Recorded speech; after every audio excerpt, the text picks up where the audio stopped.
Let me rush to express my gratitude and appreciation to everybody who played a part in this evening.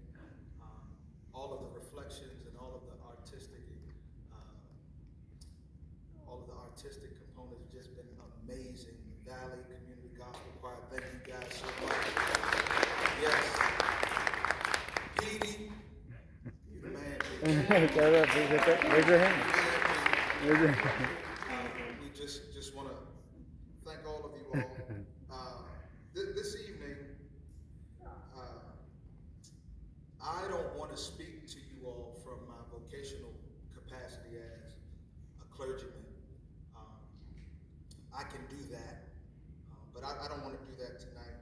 Tonight I want to speak to you from my ontological capacity as somebody created in the image of God. So from one image bearer created in the image of God to another, I want to call our attention to the essence of Dr. King's message. His message that he stood for, his message that he lived out, his message that he ultimately died for. Now, as a communicator for a living, I study the art of communication and I study public speaking. I do this because I always want to stay sharp in my craft.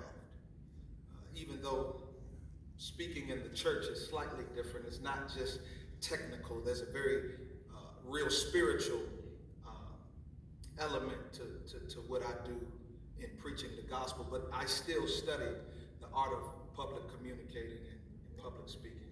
One of the first steps they tell and they teach in communication is to know your audience.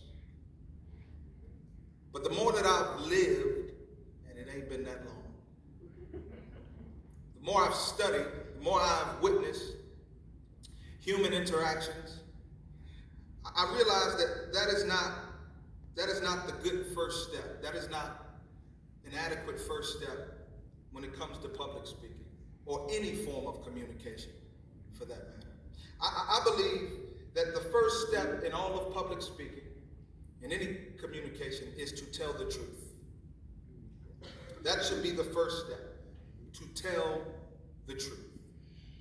And we see what's going on in our country and in our communities. On January 6th, we saw the disturbing, destructive, and deadly results that happen when leaders fail to tell the truth. When leaders know their audience but fail to tell the truth, what happens is we appeal to the worst of our sensibilities and we don't call each other into all that we should be or could be. While much has changed since the days of Dr. King, what the past few years have shown me is that there still exists the stale bread of hatred and the spoiled meat of racism, as Dr. King would so eloquently put it. When facing tumultuous times, Dr. King told the truth. Now, when I study communicators, Dr. King was one of the greatest orators to ever walk the face of the earth. His voice is unforgettable. His mind was incredible. But it is his message that was transformational. Dr. King's message was not a convenient message or a comfortable message. It was not a convenient message because in his day, there were many who wanted him to slow down, shut up, to go away. But he continued to call out a nation that failed to live up to the ideals of liberty and justice for all. That message was so inconvenient that there were even men of faith, clergymen, who should have been on the front lines with him, should have been co-collaborators with him. Even clergymen didn't support his message. Men from the same faith, armed with the same gospel, serving the same Jesus, they found Dr. King's message inconvenient. We're going to tell the truth tonight. I find it ironic that the 8 clergymen, specifically who did not support Dr. King's message, they issued an appeal for law and order and common sense. These clergymen expressed their convictions that the demonstration spurred on by the movement and empowered by Dr. King's message, they were convinced that those demonstrations were unwise and untimely. But what they were really saying is this, that all of this talk of justice and equality and all of these demonstrations to push America to face the fact that more work is still needed, what they were really saying is this message is inconvenient. To these clergymen, Dr. King wrote a letter from a Birmingham jail. And when you read those words, you don't hear a man who is concerned with convenience. You hear a passionate man concerned with the interrelatedness of all communities. When you read those words in letters from a Birmingham jail, you hear a man concerned with justice and peace.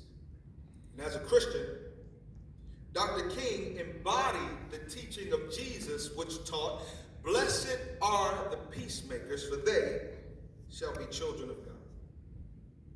But Dr. King also understood that one cannot be a peacemaker without also being a truth teller. Dr. King's message wasn't convenient. Dr. King's message wasn't a comfortable message. He so eloquently stated that the ultimate measure of a man is not where he stands in moments of comfort and convenience, but where he stands in times of challenge and controversy. Growth rarely happens in comfortable places. We all have a desire to live a quiet and uninterrupted life. There's nothing wrong with that. Nothing wrong with that. But what is wrong is when the desire for uninterrupted and comfortable lives, when that desire enables us and empowers us to be complacent when we see wrong. When we want to protect what we have at the expense of doing right, comfort turns deadly. When we desire comfort so much that we are willing to embrace lawlessness and bitterness and lovelessness, our comfort becomes deadly. Dr. King's message wasn't a comfortable message. If Dr. King preached a comfortable message, there would be no Montgomery bus boycott. There would be no Atlanta sit-ins. There would be no March in Selma or March in Washington. If Dr. King preached a message of comfort, there would be no Chicago campaign. His message made everyone uncomfortable. How many bodies? Everybody. How so? Well, for starters, his message was rooted in his commitment to nonviolent passive resistance. This commitment was rooted in the teachings of Jesus Christ and rooted in the techniques of Gandhi. And what made this commitment to nonviolence uncomfortable is this: anybody willing to engage in the struggle with him had to be willing to employ this method. Nonviolence is an uncomfortable method because it resists external physical violence, and at the same time, it resists internal spiritual violence. This resistance is instructive, and I honestly still believe it is inspirational and effective today. You know, we're in the middle of a great transition in our country. In a couple days from now, in my hometown, Washington, D.C., we will have a new presidential administration come into office. And there will still be a need to speak out for injustice and racism.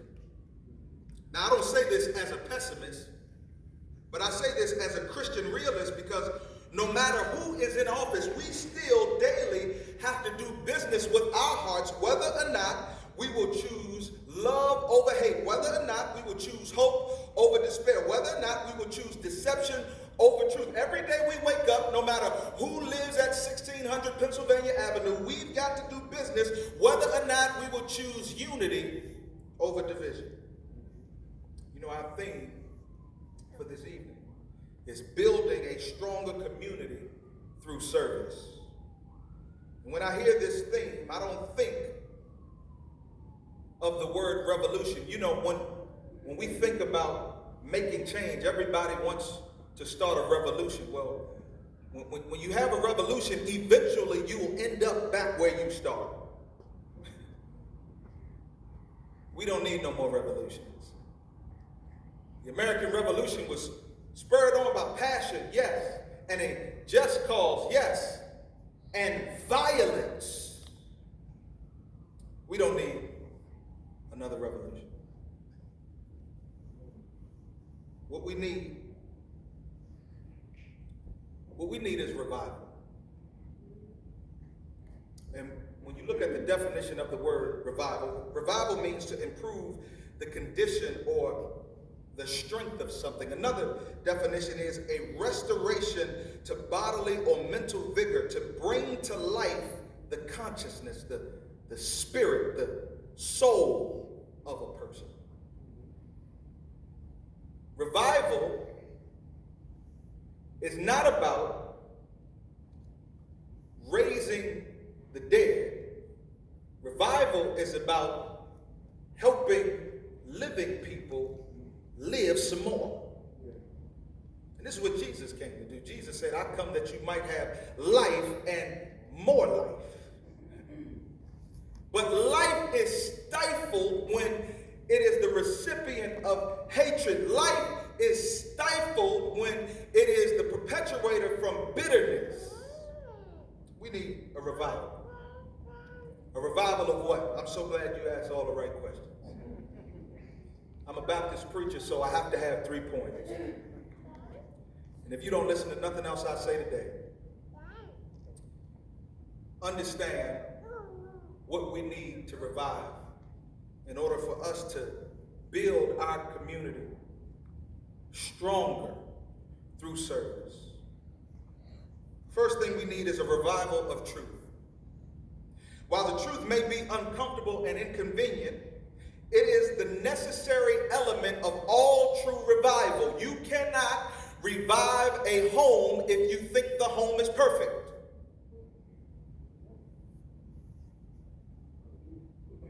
You cannot revive a career unless you recognize that what you are now doing ain't working no more.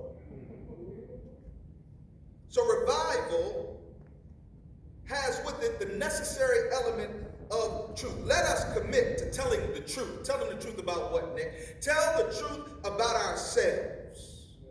Let's tell the truth about ourselves. So many times during the last few years, and when we see unrest and outbreaks of rage, and when we see craziness on the news, so many people want to get on platforms and talk pious, and they say things like, this is not us. No, this is us. And we got to tell the truth about it. This is us. Now, the truth is this. It does not have to be us, but this is us. Let us commit to telling the truth about ourselves. Let us commit to telling the truth about our communities and our country. Let us commit to telling the truth to our friends. You know, we're so quick to speak truth to our opponents, but we've also got to speak truth to our friends. You know, Dr. King spoke truth to the white moderate. Dr. King spoke truth to the black nationalist. Dr. King spoke truth to the complacent Christian. And Dr. King spoke truth to the raging racist. Dr. King told the truth. And he said black supremacy is just as dangerous to white supremacy because God is not interested merely in the freedom of black men and brown men and yellow men, but God is interested in the freedom of all humanity. Dr. King told the truth.